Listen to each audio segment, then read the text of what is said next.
The term fake news has been used as a sort of meme nowadays. It was said by the controversial 45th president, so that is why. But this term is more than legit.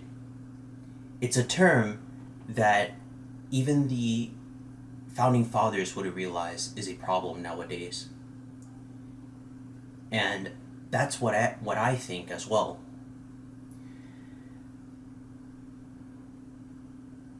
The introduction of fake news is harming journalism, true journalism, and not a lot of young people nowadays realize this.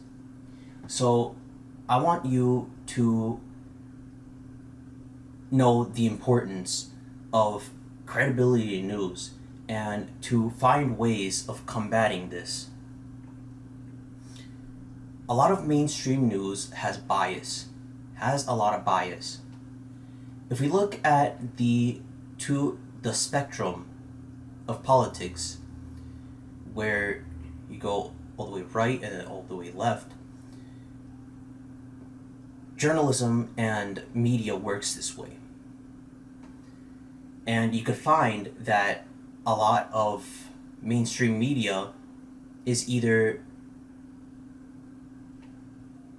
very left or very right, very Democratic or Republican. And it's that I realize this sort of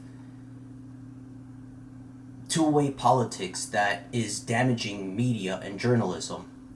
And I want you to see this and to combat this. The language they use, you could find the way they speak and how they turn fact into their own opinion, and the way they use ad hominem against each other shows that the media has a lot of bias towards one another.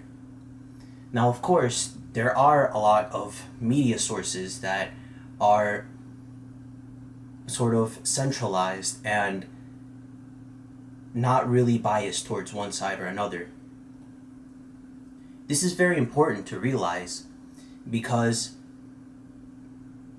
this is around you every day. It's important to both sides of the spectrum.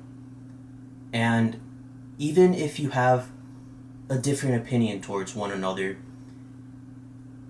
media was introduced to us by early Americans to gain knowledge on what is going on in America, not to hear opinion pieces and just in general biases. It's a threat to free speech because media controls it. It's not exactly, or at least I think, it's not exactly free as you think.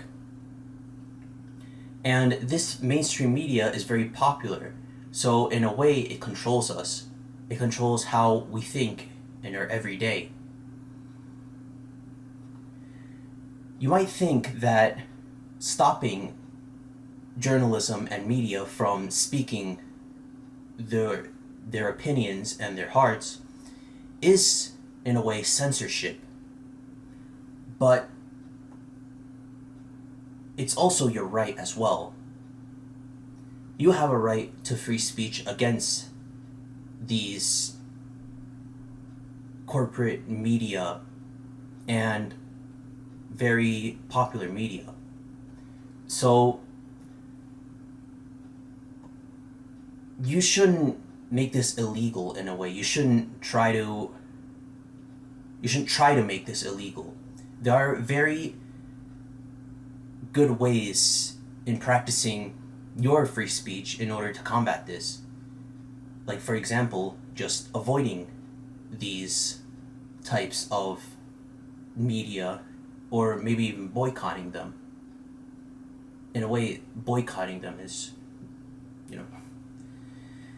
And I want to tell you ways to avoid and boycott these popular media sites and journalism. You could use different types of search engines or social media, for example, DuckDuckGo, which is very not biased. Telegram, which is open to anyone to use, well, of course, not illegal things, but for the most part, it's very free speech. And BitChute. You could search their language, as I said earlier. The language that they use your English skills that you learned in school. Actually, a lot of what you learn in English is finding legitimate sources, using a VPN or a virtual private network, and search the site's history and what exactly they're biased for. So in conclusion, I hope that you realized how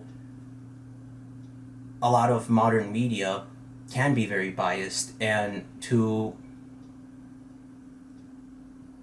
be aware of how much bias there is in media today. Thank you.